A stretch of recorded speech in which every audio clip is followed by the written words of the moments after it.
ప్రేమగల తండ్రి, దేవాతి దేవా, నిన్ను స్తుతించి ఆరాధించే భాగ్యం మాకు ఇచ్చినందుకున్నా.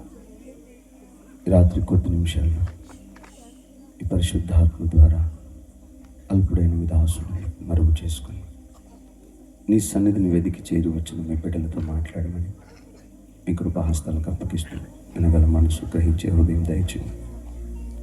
దేవా, సమస్తం మీరే భయంకరంగా జరిగించమని యేసు శక్తి గల నామములో ప్రార్థించి వేడుకుంటున్నాం తండ్రి, ఆమేన్.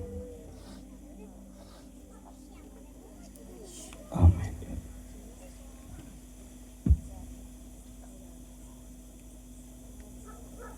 Praise the lord. దేవునికి స్తోత్రం. కొంచెం మానిటర్ సౌండ్ పెట్టు, కొంచెం మిడ్డు పెడితే ఇంకా బాగుంటుంది. మరొకసారి దేవుడు మిమ్మల్ని అందరిని దీవించుగాక. ఎంతమంది సంతోషంగా ఉన్నారు? ఒకసారి గట్టిగా హల్లెలూయా. చాలా బాగా చెప్పారు. ఐక్యతగా చెప్తే ఇంకా సూపర్గా ఉంటుందని నా ఫీలింగ్. ఇది ఒకసారి ఐక్యతగా చెప్పండి అందరూ ఒకేసారి. ఇది సూపర్. రేపు పరలోకంలో ప్రార్థనలు లేవు, వాక్య పరిచర్యలు అంతకంటే లేవు, ఉన్నదంతా వర్షిప్పే. హల్లెలూయా అని ఒక గొప్ప స్వరం పరలోకంలో ఆయనను స్తుతించుట మనం ప్రకటన గ్రంథం 19వ అధ్యాయంలో చూస్తాం. తెలుగు బైబిల్లో ప్రభువును స్తుతించండి అని ఉంది, కానీ ఇంగ్లీష్ బైబిల్లో అయితే ఒక వర్షన్లో, new King James version maybe, hallelujah hallelujah అనే ఒక లౌడ్ వాయిస్ వినపడుతుందని అక్కడ రాసి ఉంటుంది. కాబట్టి హల్లెలూయా అన్న పదాన్ని తక్కువ అంచనా వేయొద్దు. యేసు అన్న వర్డ్ చిన్నగా ఉండొచ్చు, కానీ సర్వలోక రక్షణకు కారణమైంది ఆ మాట. ఆ నామములోనే జయము, రక్షణ, ఆశీర్వాదం, విడుదల, శక్తి, స్వస్థత సమస్తం దాగి ఉన్నాయి 2 అక్షరాల్లో. కాబట్టి అంతకంటే ఒక శక్తి కలిగిన వర్డ్ ఇంకొకటి ఏదైనా ఉందంటే బైబిల్, అది హల్లెలూయా అంతే. కాబట్టి ఆ మాట ఎప్పుడు మన నోట ఉండుగాక. మంచిది ప్రియులారా, దేవుడు ఒక మంచి సమయం మనకు అనుగ్రహించాడు. ఈ సమయాన్ని చూడలేని వారు ఎందరో ఉన్నారు. నేనైతే నా మట్టుకి గడిచిన 6 నెలల క్రిందట ఈ భూమిని విడిచి పరలోకానికి వెళ్ళవలసిన పరిస్థితి నాది. కానీ నా దేవుడు ఒకవేళ మీతో ఇలాగ మాట్లాడడం ఆయన సంకల్పంలో ఉందేమో, అది నెరవేరలేదేమో, మరణానికి తన దక్షిణ హస్తాన్ని అడ్డుపెట్టి నాకు అవకాశం ఇచ్చాడు. నేను నాతో పాటు ఇంకొక దైవజనుడు ఇద్దరం చెన్నై నుంచి వస్తున్నప్పుడు ఒక భయంకరమైన ప్రమాదం జరిగింది. ఆయన నా ఆత్మీయ తండ్రి. ఆ మరణంలో నా ఆత్మీయ తండ్రి అక్కడికక్కడే చనిపోయాడు. అయితే నన్ను మాత్రం ఆయన ఎందుకో క్షేమంగా తీసుకొచ్చారు. ఒకవేళ నాతో ఏమైనా పని ఉందేమో, నేనైతే సంతోషపడట్లేదు, కానీ కాపాడినందుకు భారమైంది ఇంకేమైనా ఉందేమో నా వల్ల చేయవలసిందే అనిపించింది. ఎందుకంటే క్రీస్తు యేసునందు మృతులు ధన్యులు, వారు ఇక్కడ నుండి విశ్రాంతిలో ఉంటారు. ఒకవేళ నేను ప్రయాసపడి పోరాడాల్సింది ఏదైనా ఉందంటే ఆయన కృపను బట్టి ఇంకొంచెం మెప్పు, మహిమ, ఘనత ఆ రాజ్యం కొరకు సంపాదించుకునే భాగ్యం ఒకటి దక్కిందంతే. కాబట్టి మిగిలిన శేష జీవితాన్ని నేను వ్యర్థపరచుకోను, టైంపాస్ అయ్యను, కళ్ళబొల్లి కబుర్లు చెప్పను, వ్యర్థంగా ఉచ్చరించను, నా జీవితంలో ఇచ్చిన ఈ మిగిలిన శేషాన్ని పోగొట్టుకోను. కాబట్టి దేవుడు నాకు అనుగ్రహించిన సత్యాన్ని, మీకు ఉపయోగకరమైన యుక్తమైన విషయాన్ని ఈ రాత్రి మీతో కొన్ని విషయాలు పంచుకొని నేను ఈ స్థలాన్ని విడిచి వెళ్తాను. చాలా దూరం నుంచి వచ్చాను. ఒకవేళ దూరదేశం నుంచి తెచ్చిన సమాచారం మీ ఎముకలకు సత్తు కలిగించవచ్చు. దేవుడు ఎందుకు ఇంత దూరం తీసుకొచ్చారో నాకు తెలియదు. మొదటిసారి ప్రాంతానికి వచ్చాను. మరలా ప్రభు చిత్తం, మీ ఆశ, దైవజనుడు ఇమ్మాన్యుయల్ గారు ప్రేరేపణ, ఆయన సంకల్పిస్తే కలుస్తామేమో తెలియదు. ఇప్పటికైతే నాకు ఈరోజే చివరి రోజు. ఇక రేపు నేను మరలా ప్రయాణమై నా పరిచర్య నాకు ఉంది రేపటి నుంచే. కాబట్టి స్వల్పమైన విషయాలు కొన్ని మీకు తెలియజేస్తాను, జాగ్రత్తగా వినండి. ఎందుకు ఈ మాటలు చెప్తున్నానంటే మరొకసారి జ్ఞాపకం చేస్తున్నా. ఒక వ్యక్తి భూమి మీద అతని సంకల్పం ఏమై ఉంటుందంటే ఆశీర్వాదం. ఆ ఆశీర్వాదాన్ని డిఫరెంట్ వేస్లో మనం చూడాలి. ఒక వ్యక్తికి విస్తారమైన డబ్బు ఉంటుంది, కానీ ఒంట్లో ఆరోగ్యం ఉండదు. ఒక వ్యక్తికి బలం ఉంటుంది, ఆరోగ్యం ఉంటుంది, సామర్థ్యం ఉంటుంది, కానీ జోబులో ₹1 ఉండదు. ఇంకొకరికి 2 ఉంటాయి, కానీ తను అనుకున్న అధికారం దక్కదు. ఇంకొకరికి ఇవన్నీ ఉంటాయి, కానీ ప్రేమగా సమాధానంగా బ్రతికే భాగ్యం ఉండదు. మనిషికి ఎక్కడో ఒక చోట లోపం ఉంటుంది, కొరత ఉంటుంది. అయితే ఆ కొరత లేని సంపూర్ణమైన ఆశీర్వాదకరమైన జీవితాన్ని ఒక వ్యక్తి అనుభవించాలి అంటే అది ఒకే ఒక స్థలంలో సాధ్యమవుతుంది. అది దేవుని మందిరమే. యేసయ్య రక్త ప్రోక్షణ క్రిందే సాధ్యమవుతుంది. అంటే అక్కడ నీకు సమాధానం ఉంటుంది, ఆరోగ్యం ఉంటుంది, శాంతి ఉంటుంది, నెమ్మది ఉంటుంది, ఆయుష్కాలం దొరుకుతుంది. అంటే దేవుని సన్నిధిలో ఉన్న మేలులు అన్నీ ఇన్ని కాదు. ఒక్క మాటలో యేసయ్య అంటారు, నా సన్నిధిని సంపూర్ణమైన సంతోషము కలదు. కాబట్టి ఆయన సన్నిధిలో ఇవన్నీ ఉన్నాయి. నాకు ఎప్పుడు ఆ ఫీలింగ్ రాలేదు పాస్టర్ గారు అంటే, నువ్వు అది నీకు అది పోయిందేమో. ఏమండి, ఒక గుడ్డివాణ్ణి ఏసీ రూమ్లోకి తీసుకొస్తే ఆడు చెప్తాడు ఏసీ రూమ్లోకి వచ్చామా అని. అవునా కాదా? ఎట్లా తెలుస్తుంది? ఎవరి ద్వారా కనిపెట్టగలడు? దేవుడు మనిషికి జ్ఞానేంద్రియములను కొన్ని ఇచ్చాడు. వాటిలో ఒకటి చర్మం, అది చెప్తుంది. స్పర్శ, ఆ చర్మానికి చల్లటి గాలి తగలగానే ఓకే మనం ఏసీ రూమ్లోకి వచ్చాము, లేదా చల్లటి ప్రదేశంలోకి వచ్చాము అర్థమైపోయింది. ఆ సెన్స్ పనిచేస్తుంది. లేదా ఒక స్థలంలోకి వెళ్తా ఉన్నప్పుడు అక్కడ వస్తున్న స్మెల్ని బట్టి ఆ అట్మాస్ఫియర్ ఏంటో ఆ గుడ్డివాడు చెప్పగలుగుతాడు. అంటే కళ్ళు లేకపోయినా కూడా మొత్తం చెప్పగలడు. ఇంకా స్మెల్ చూసి వండిన పదార్థం ఏంటో చెప్పగలరు కొంతమంది, కాదంటారా? అన్నీ చెప్పగలరు. ఆ సామర్థ్యం మనకు దేవుడు ఇచ్చాడు. అలాంటి ఎక్స్పీరియన్స్ నీకు లేదు అంటే దేవుని సన్నిధిని అనుభవించేటువంటి ఆ దైవికమైన అనుభవం, ఆ ఎక్స్పీరియన్స్ నీకు ఇంకా దొరకలేదేమో. దాని కొరకు ప్రార్థన చేసుకో. దేవుని సన్నిధిలో సంపూర్ణ సంతోషం కలదో. ఎందుకని పాస్టర్ గారు ఇలా చెప్తున్నావు అంటే, నేనే ఎగ్జాంపుల్. నా మట్టుకు నేను ఒక విగ్రహారాధన కుటుంబం నుంచి వచ్చినప్పుడు సాధారణంగా యేసయ్య దగ్గరికి 50+ పీపుల్స్ ఎలాగొస్తారంటే, ఆరోగ్యం బాగాలేక వస్తారు, మరణ పడకల్లో ఉన్నప్పుడు వస్తారు, నిరాశ ఊబిలోకి వెళ్ళిపోయి, నిస్పృహలోకి వెళ్ళిపోయి, ఉద్యోగం లేక, వ్యాపారం లేక, చేతి పని లేక, ఎవరైనా సహాయం చేస్తే బాగుండి, ఇది మనుషుల వలన కలిగేది కాదు, దేవుడే చేయాలని దేవుని దగ్గరికి వస్తారు. వీటన్నిటికి మించి పెళ్లి కావాలని, సంతానం కావాలని, పరిస్థితులు ప్రతికూలంగా ఉన్నాయని వస్తారు. కాలు విరిగినప్పుడు, చెయ్యి పోయినప్పుడు, క్యాన్సర్ వచ్చినప్పుడు, మరణకరమైనది ఏదైనా వచ్చినప్పుడు. నేను చెప్తున్న అందరూ కాదు, 50+ అని చెప్పాను. చాలా తక్కువ మంది యేసయ్య రక్తంలో రక్షణ ఉంది, మోక్షానికి మార్గం యేసే దిక్కు అని పట్టుకుంటారు. అంటే అలా పట్టుకున్న వ్యక్తులు నాకు డబ్బులు అవసరం లేదు, మాకు కావాల్సినంత ఆస్తులు ఉన్నాయి, నాకు ఆరోగ్యం అవసరం లేదు, నేను బలంగా ఉన్నాను, ఎప్పటికీ దేవుని మహాకృపను బట్టి నాకు అసలు రోగమే లేదు, యేసు రక్త విజయం. హల్లెలూయా. ఎందుకో దేవుడు కనికరించాడు, నాకు అవకాశం ఇచ్చాడు, నా శరీరంలో ఎలాంటి వ్యాధి లేదు. పోతే ఇక నాకు అవయవ లోపం అంటారా? ఏమీ లేదు, అన్నీ బాగానే ఉన్నాయి దేవుని దయ వల్ల. సో నాకు యేసైతే అవసరం లేదు, కానీ తెలియజేశాడు, నేను లేకపోతే నీకు మోక్షం లేదని. అర్థమైంది. సాధారణంగా మూర్ఖత్వం మనిషికి ఉంటుంది, కానీ ప్రతి మనిషికి ఉంటుంది. కానీ ఎందుకో నాకు దేవుని దగ్గర అది కొంచెం హైడ్ అయింది. దేవుని గుర్తించేటువంటి స్వభావం నాలో కలిగింది. దేవుని గుర్తుపట్టడానికి దేవుడు అవకాశం ఇచ్చాడు. వెంటనే నేను దొరకబట్టా, యేసయ్యని పట్టుకున్నా. దేవునికి స్తోత్రం కలుగును గాక. అలా పట్టుకున్నప్పుడు నేను ఆశీర్వాదాన్ని గురించి వెతకలేదు, కానీ ఆయనలో ఉన్న దైవత్వాన్ని వెతికి దేవుని మందిరానికి వెళ్ళినప్పుడు పాడుతున్న పాట కానీ, చేస్తున్న ప్రార్థన కానీ, వినపడుతున్న వాక్య పరిచర్య కానీ అయిపోయిన తర్వాత అరే అప్పుడే అయిపోయిందా అనిపించేది. ఏమండి, నేను ముసలోడిని అయిన తర్వాత ఈ మాట చెప్పట్లేదు. స్టిల్ నేను ఇంకా యవనస్తుడిగానే ఉన్నా. దేవుని మందిరంలో యవనస్తుడిగా ఉన్నప్పుడే నేను ఎప్పుడు బోర్ ఫీల్ అవ్వాలా. దేవుని మందిరంలో ఆసక్తిగా ఉన్నా. ఈ రోజుకి నేను పరిచర్య చేస్తున్న మందిరంలో చాలామంది పల్లెటూరు ప్రాంతాల నుంచి ముసలోళ్ళు వస్తూ ఉంటారు. ఆ ప్రాంతాల నుంచి ప్రజలు వస్తూ ఉంటారు. 10 గంటలకు ప్రారంభం అవుతుంది, 12:30 నుంచి 1 గంటకు ఆరాధన అయిపోతుంది. ఆరాధన సమయం అది. 1 గంట అయిపోయిన తర్వాత, ఆరాధన అయిపోయిన తర్వాత అందరూ 300 మంది 400 మంది అక్కడ భోజనం చేస్తారు. ప్రతి ఆదివారం భోజనం చేసిన తర్వాత మందిరంలో గోడ కానుకొని కూర్చొని ఆలోచన చేస్తూ ఉంటారు. అందరూ వెళ్ళిపోతారు. నేను కూడా భోజనం చేసి ఇంకోసారి కిందకు వస్తాను. ఎవరైనా ఉన్నారో పోయారు.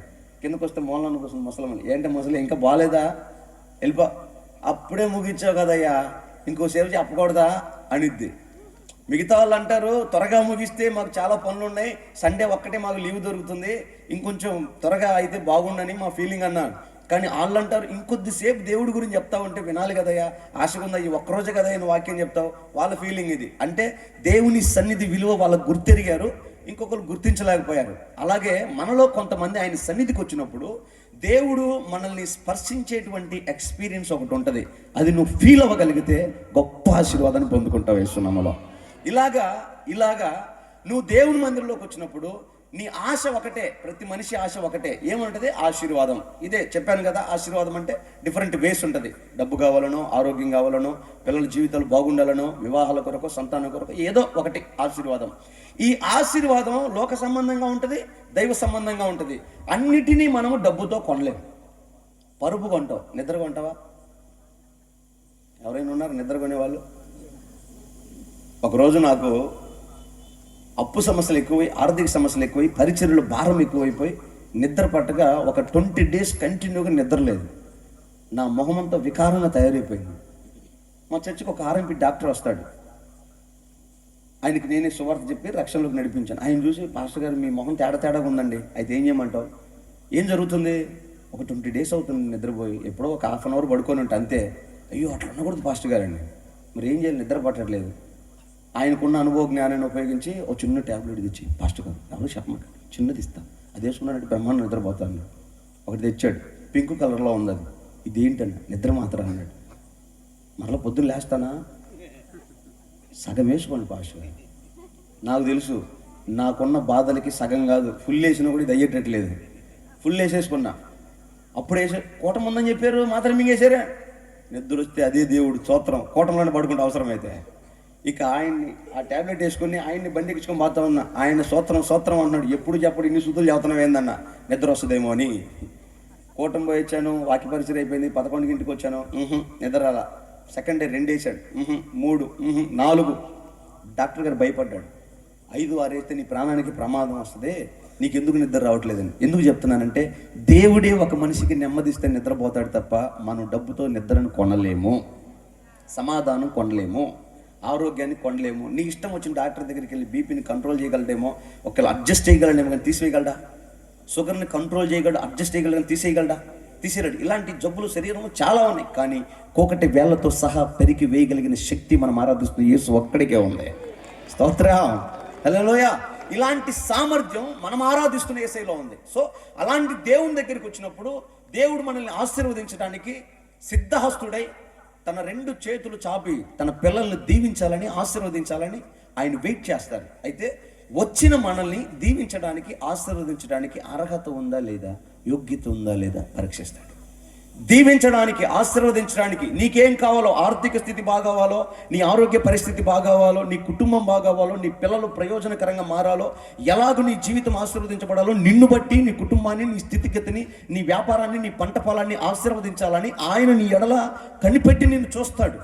అయితే నిన్ను ఆశీర్వదించాలి అంటే ఆయనకు నీ పట్ల దయ, కనికరము, ఏదైనా ఒక ప్రత్యేకత కనబడితే చాలని వెయిట్ చేస్తాడు. అయితే మనం అందుకే దేవుని మందిరానికి వచ్చినప్పుడు, దేవుని సన్నిధికి వచ్చినప్పుడు సిద్ధపాటు కలిగి రావాలి. మ్యారేజ్కి వెళ్తున్నారు, అమ్మాయి పలానా రోజు పలానా చోట మ్యారేజ్, అమ్మాయి అందరు రెడీ వచ్చేసేయండి. ఎంత ప్రిపేర్ అవుతావు? వారం ముందే కొంటావు పట్టు చీర, లేకపోతే బీరువా మొత్తం వెతికి దాంట్లో ఉన్న అన్నిటికంటే బెటర్ చీర తీసి పక్కన పెడతావు, దానికి చేయాల్సిన అంగులన్నీ చేస్తావు, ప్రిపేర్ అవుతావు. 1కి 2 సార్లు అద్దం పగిలిపోయి దేశ రక్తం చెయ్యం. బాగున్నానండి, బాగుంది, ఇది బాగుందా, అది కట్టినా ఇది కట్టినా. ఎక్కడికి వెళ్తున్నావు? మ్యారేజ్కి వెళ్తున్నావు. ఎంతసేపు ఉంటావు? 1-2 గంటలు. మరలా నలిగిపోద్దిగా, చినిగిపోద్దిగా, వెనక్కి వచ్చేస్తావుగా. దానికోసం అంత ప్రిపేర్ అవుతే నిన్ను దీవించడానికి పరిశుద్ధుడైన దేవుడు ఆయన సన్నిధిలో నిలిచి ఉన్నప్పుడు, నువ్వు ఆయన దగ్గరికి వస్తున్నప్పుడు ఇంకెంత ప్రిపరేషన్ ఉండాలి? ప్రభా, ఈ వారం అంతా నీకు నాకు ఎక్కడైనా కనెక్షన్ కట్ అయిందా?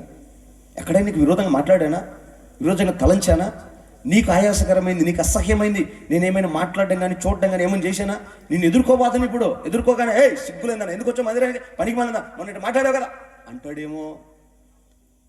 ఒక తండ్రికి కుమారుడికి, కుమార్తెకు ఉన్న ఫీలింగ్, ఒక స్నేహితుడికి స్నేహితురాలకు ఉన్న ఫీలింగ్, ఒక రిలేటివ్కి మధ్య ఉన్న బంధం, దేవుడితో అలాంటి సంబంధం కలిగి ఏనాడైనా దేవుని సన్నిధిని, దేవుని ఆశ్రయించావా? ఉట్టిగా అమాయకంగా ఎవరు చూడలేదులే, ఎవరు చెప్పలేదులే, ఏం చేయలేదులే, పరిగెత్తుకుని దేవుని మందిరానికి వెళ్ళి నన్ను ఆశీర్వదించు ప్రభువా. ఇక్కడే పొరపాటు జరుగుతుంది క్రైస్తవ్యంలో. దీవించబడ్డానికి, ఆశీర్వదించబడ్డానికి ఆయన మనల్ని పిలిస్తే వచ్చిన మనం యోగ్యత, అర్హత లేకపోతే మనల్ని ఎలా దీవిస్తాడు? మా ప్రాంతంలో, మా ప్రాంత ప్రజలకి వాళ్ళ స్టైల్లో నేను ఒక ఉపమానం చెప్తాను. ఎవరైనా ఒక వ్యక్తి, మా కొంచెం అన్నం పెట్టవా, ఆకలేస్తుందని ఒక ప్లేట్ తీసుకుని వస్తే ఆ ప్లేట్లో అంత మట్టి, అంత చెత్త, ఇకే పనికి మళ్ళీ అశుద్ధమైన ఆ ప్లేట్లో ఉందనుకోండి, అన్నం పెట్టే వ్యక్తి ఇక్కడికి వచ్చి పెట్టాలని ఉంటాడు. ఒక ముద్ద అన్నం అడిగితే ఎవరు పెట్టకుండా ఉంటారు కదా, పెట్టాలని ఉంటాడు. వచ్చినప్పుడు ప్లేట్లో వేసేటప్పుడు చూస్తాడా, చూసినప్పుడు అవన్నీ ఉండడం చూసి ఇస్తాడా? ఒక అయోగ్యమైన పాత్రవి నువ్వు. నిన్ను ఆశీర్వదించాలంటే దేవుడు నిన్ను ఎలా ఆశీర్వదించాలి? నీలో యోగ్యత లేదు. ఇంకా చెప్పాలంటే అసలే కోతి పైగా కళ్ళు దాగిందని సామెత ఉంటుంది మా ఏరియాలో. దాని చేతికి తుపాకీ దొరికితే ఎట్లా ఉంటుంది? అసలే నువ్వు మారు మనసు లేదు, లోక నాగరికత మీద నీకు ఒక ఆశ నిగ్రహం లేదు, లోకమందరూ వెళ్ళిన దారిలోనే వెళ్తున్నావు, ప్రమాదకరంగా ఉన్నావు, నీ చేతికి ఆశీర్వాదం అనే అభివృద్ధి నీ చేతికి ఇచ్చాడు అనుకో, ఇక నువ్వు సెలరేగిపోతావు, దేవుడికి దొరకవు. ఎట్లా దీవిస్తాడు అనుకుంటున్నావు? అందుకే వీటన్నిటి విషయంలో నీకు ఒక నిశ్చయత కలిగి నిగ్రహ శక్తితో ఆశా నిగ్రహం అనే ఫలము అనుభవించిన వాడవై, అనుభవించిన దానవై నువ్వు దేవుని మందిరంలోకి వస్తే నిశ్చయముగా నిన్ను సమృద్ధిగా దేవుడు దీవిస్తాడు. అప్పుడు ఈ మాట నీ గిన్నె నిండి పొంగి పొరలే ఆశీర్వాదం పొందుతా వేస్తున్నాం. హల్లెలూయా, హల్లెలూయా.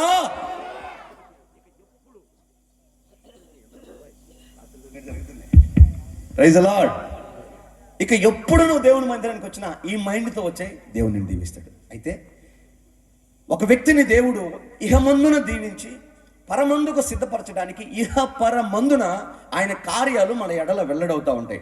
అలా వెల్లడయ్యే క్రమంలో మన పట్ల దేవుని చిత్తం ఎలాగుంటుందో ఒక చిన్న మాట చెప్పి నేను ముగిస్తాను. ఎందుకని మాట చెప్తున్నానంటే, భక్తిని డిఫరెంట్ వేలో చూస్తున్నారు. భక్తి అనగానే ఆశీర్వాదం ఆశీర్వాదం ఆశీర్వాదం అంటారు. ఒక చెట్టుకి ఫలములు కాస్తే ఉపయోగం లేదండి, ఆ ఫలాలు పరిపూర్ణమైతే ఉపయోగం. నా మాట మీకు అర్థమవుతుందా? ఒక చెట్టుకి ఫలములు కాస్తే ఉపయోగం కాదు, ఆ ఫలాలు పరిపూర్ణమైతే ఉపయోగం. మనం ఒక చెట్టు నాటాం, సమృద్ధిగా పండ్లు కాసాయి, పిందెలు వచ్చాయి, ఎంత ఆనందం! అయ్యి బాబోయ్, ఇంత చిన్న చెట్టుకి ఇన్ని ఫలాలా, ఇన్ని పండ్లా, అసలు ఏంట్రా ఈ ఆశీర్వాదం అని. అవి పిందలుగానే ఉండి పచ్చిగానే ఉండి అలాగే ఎండిపోయి రాలిపోతే సాటిస్ఫై అవుతారా? తృప్తి కలుగుతుందా? అంత మర్మం ఉంది ఆశీర్వాదంలో. దేవుని ఈ భక్తి మార్గంలో, విశ్వాస జీవితంలో అంత లోతైన విషయాలు దాగి ఉన్నాయి. అవి మన జీవితంలోకి రావాలి. ఆ ఎక్స్పీరియన్స్ ఎలా ఉంటుందంటే, ఆ రోజు ఒక వ్యక్తి జైల్లో వేయబడ్డాడు, జైల్లో ఉన్నాడు.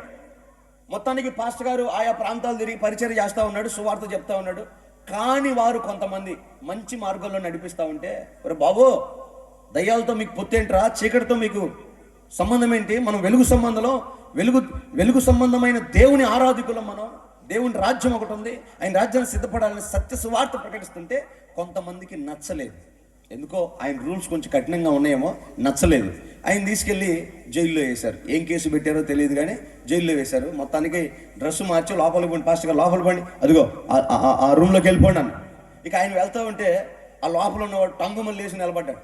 పాస్టర్ గారు ప్రైజ్ లాడ్ అండి అన్నాడు. అరే నువ్వు వందనాలు చెబుతున్నావు, భక్తుడివేనా? అవునండి. మరి జైలుకి ఎందుకు వచ్చావు?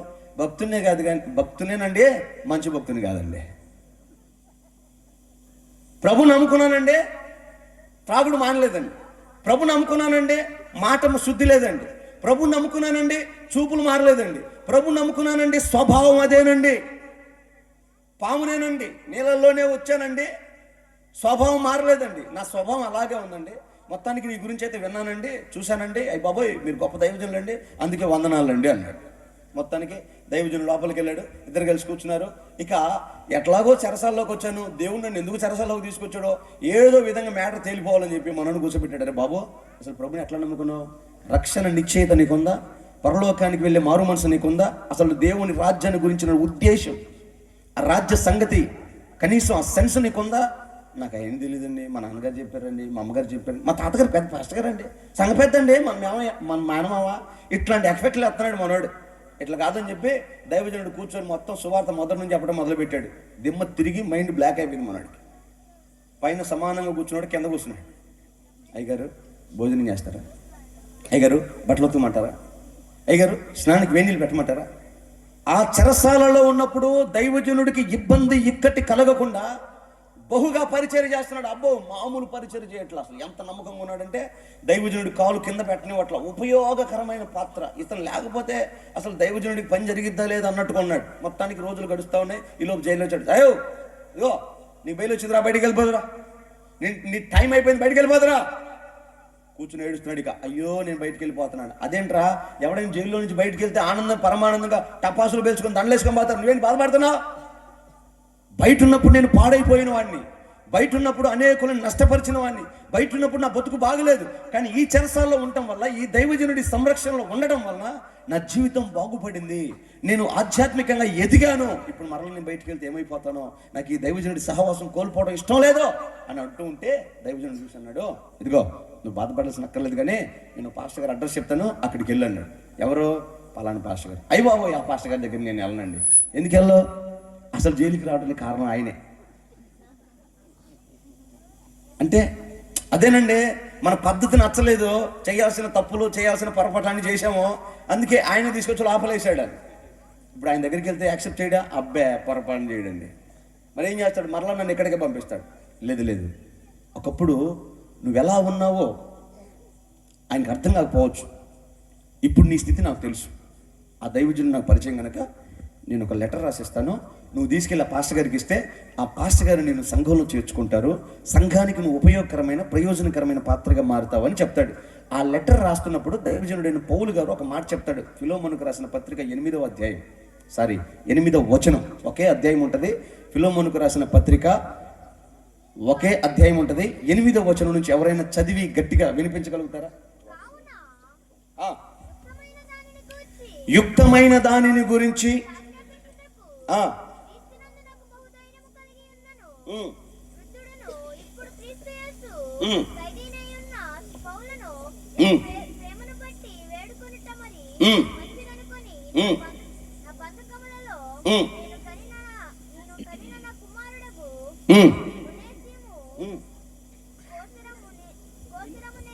ఒనేసిము కోసము నిన్ను నేను వేడుకొనుచున్నాను.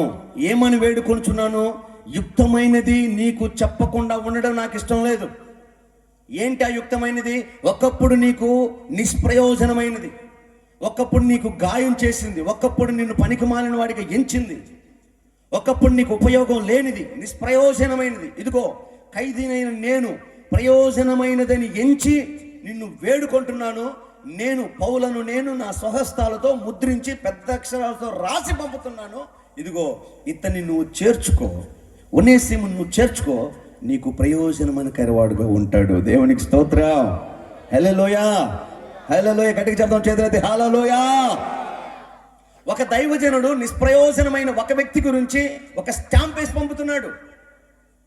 ఒకప్పుడు నీ వలన క్షేమం లేదు, లాభం లేదు, సమాధానం లేదు, నీ వలన సంతోషం లేదు, నీ వలన మేలు ఏమీ లేదు, దేవుడికి ఉపయోగం లేదు, కుటుంబానికి ఉపయోగం లేదు, సమాజానికి ఉపయోగం లేదు, స్నేహితుడికి ఉపయోగం లేదు, నీ వలన మేలు ఒరిగిన ఏది కొంచెమైనా నీ జీవితంలో లేదు. అయినను ఏ దైవజనుడి సంరక్షణలో నువ్వు పెరిగావో, ఏ వాక్యము ద్వారా నువ్వు మారావో, ఆ వాక్యాన్ని బట్టి పౌలు గారు ముద్ర వేసి పంపుతున్నాడు ప్రయోజనకరమైన పాత్ర అని.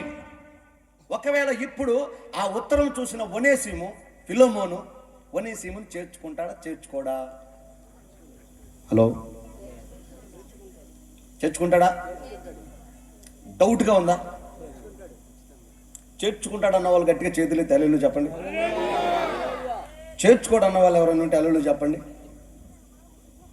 సాహసం కూడా చేయలేము మనం చేర్చుకోడు అని చెప్పడానికి. ఎందుకని? రాసిన వ్యక్తి రేంజ్ అది. సంఘాన్ని సంస్కరించే విషయంలో, సంఘానికి దేవుని రాజ్య సంగతులు తెలియజేసే విషయంలో ఆయనకున్న ప్రత్యక్షత అపోస్తులలో కూడా లేదు. అలాంటి రేంజ్ సంపాదించిన వ్యక్తి పౌలు. అలాంటి వ్యక్తి స్టాంప్ వేసి సంతకం పెడితే చేర్చుకోకుండా ఎందుకుంటాడు? ఖచ్చితంగా చేర్చుకుంటాడు. మరలా నష్టమైనా సరే, మరలా గాయపరిచే స్వభావం వచ్చినా సరే చేర్చుకుంటాడు. ఒకప్పుడు నిష్ప్రయోజనమనించిన వాడు ఇప్పుడు ప్రయోజనకరమైన వాడని చేర్చుకుంటే అతను చూసిన వారు, లేకపోతే అతను దానిని బట్టి సంతోషపడతాడా? పడడా? కృతజ్ఞత కలిగి బ్రతుకుతాడు. ఒకవేళ ఇదే స్థితిలో నువ్వు నేను ఉంటే, జస్ట్ ఇమాజిన్, ఒకప్పుడు మన వలన మన కుటుంబం కానీ, మన పరిస్థితులు కానీ, ఒకవేళ వెళ్ళిన సంఘం కానీ, నీ భార్య కానీ, నీ భర్త కానీ, నీ బంధువులు కానీ, లేకపోతే నువ్వు ఉద్యోగం చేస్తున్న స్థలం కానీ, నువ్వు వ్యాపారం చేస్తున్న స్థలం కానీ, ఎక్కడైనా సంఘానికి కానీ సమాజానికి కానీ నిష్ప్రయోజనంగా నువ్వు ఉంటే, స్టిల్ టుడే ఈ క్షణమును కూడా ఉపయోగకరంగా లేని జీవితం నీలో ఉంటే ఒనేసిములాగా దేవుడు నిన్ను యాక్సెప్ట్ చేయగలడా? చెయ్యలేడు. ఒకవేళ చేయలేకపోతే నీ విషయమై భూమి మీద సంఘాన్ని సిద్ధపరుస్తున్న పరిశుద్ధాత్మ దేవుడు పౌలు గారికి మాదిరిగా పౌలు గారిని పోలి నిన్ను విషయమై ఒక ఉత్తరం రాసి నీ మీద ఒక ముద్ర వేసి పరిశుద్ధాత్మ ముద్ర నీకు అనుగ్రహించి తండ్రి అయిన దేవునికి కుమారుడైన దేవునికి సిఫారసు చేయగలడా? ప్రియ తండ్రి యేసయ్యా, మీరు ప్రాణం పెట్టి రక్షించిన ఈ కుమారుడు నిష్ప్రయోజనంగానే ఉన్నాడు, ఈ కుమార్తె నిష్ప్రయోజనంగానే ఉంది, ఈ పిల్ల మాట మంచిది కాదు, ఈ అమ్మాయి పద్ధతి మంచిది కాదు, ఈ అమ్మాయి చూపులు అసలే మంచిది కాదు, ఎన్ని వాక్యాలు విన్నా ఇంతే, ఎన్ని కోటాలకు వెళ్ళినా ఇంతే, ఎంత బైబుల్ చదివినా, ఎంత ప్రార్థన చేసినా, ఎంతమంది స్పీకర్లు వచ్చి చెప్పినా ఈ బతుకు మారదు, నిష్ప్రయోజనమైందే ఈ బతుకు. అయినా ఇప్పుడు ఎందుకో ఈ 2025 సంవత్సరంలో ఈ 10, 11, 12 తారీఖుల్లో జరిగిన ఈ సభల్లో తన అంతరంగం ఎక్కడో మదనపడి మారు మనసు పొందటం నేను చూశానయ్యా అని పరిశుద్ధాత్మదేవుడు నీ విషయమై ఒక ముద్ర వేయగలడా? ప్రయోజనకరమైన వ్యక్తిని, సమాధానపరిచేవాడని, ఇతని మూలముగా ఈమె మూలముగా కుటుంబం సంతోషంగా ఉండగలదు, ఈమె లేకపోతే ఆ సమాధానం పోతుంది, ఈయన లేకపోతే ఈ నెమ్మది పోతుంది ఆ కుటుంబానికి, ఆ సంఘానికి, ఆ స్నేహితులకి, ఆ దైవజనుడికి. ఇతను ప్రయోజనకరమైన వాడని నీ నిమిత్తమై పరిశుద్ధాత్మ దేవుడు ముద్ర వెయ్యకపోతే నువ్వు ఇంకా చెరసాల్లోనే ఉంటావు. రేపు కూడా పాతాళమే, భయంకరమైన అగ్నిగుండమే. మారు మనసు లేని క్రైస్తవుల కొరకు, మారు మనసు లేని ఆత్మీయుల కొరకు, ఆత్మీయులే క్రైస్తవులే కానీ మార్పు లేదు, వారిలో ప్రత్యేకత లేదు, తీర్మానం లేదు, పౌరుషం లేదు, ఉజ్జీవం లేదు. ఎంతకాలమైనా, ఎన్ని సంవత్సరాలైనా దేవుణ్ణి నమ్ముకున్నామన్న ఒక్క కారణం చేత ప్రభు పేరు పెట్టుకొని ఆశీర్వాదాన్ని అనుభవిస్తున్నారు కానీ యేసు నామంలో కృప పొందుకుంటున్నారు. దయ్యాలు పోతా ఉన్నాయి, రోగాలు పోతా ఉన్నాయి, ఏదైనా మేలు దొరుకుతానే ఉంది. ఎందుకంటే ఆయన నామానికి ఉన్న శక్తి అలాంటిది. మేలు పొందుతున్నావు కానీ నీ వలన ప్రయోజనం ఏది?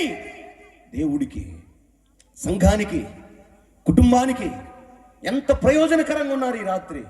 ఒక తీర్మానం చేసుకోండి దేవుని బిడ్డలారా. యేసయ్య పౌరుషం గల దేవుడు.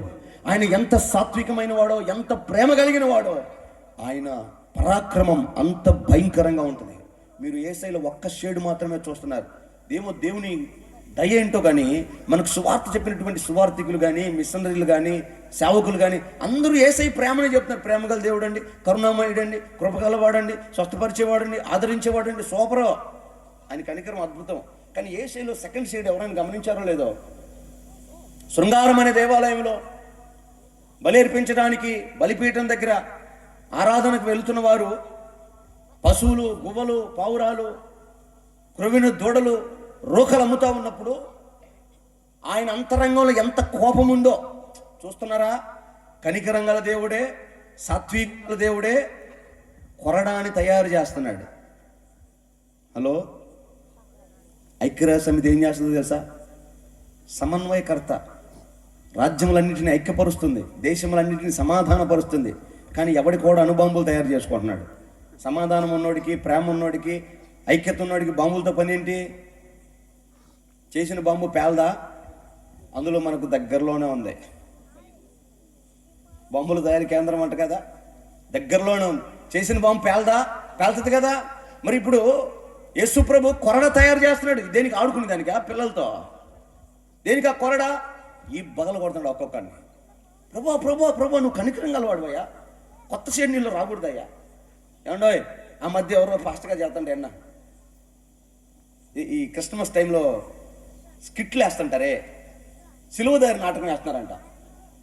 యేసు ప్రభుని సిలువ వేసే ఆ డ్రామా, ఆ పాప మా పల్లెటూరు ప్రజలకి చూస్తే అర్థమవుతుందని సిలువదారి డ్రామా వేస్తున్నారు. యేసు ప్రభు వేషం ఒకటి వేస్తాడు, సిలువ వేసుకుంటాడు, మిగతా వాళ్ళంతా కొరడాలు తీసుకుని కొడతా ఉంటారు. ఇది డ్రామా. మొత్తానికి మారు మనసులేని భక్తులు వీళ్ళందరూ.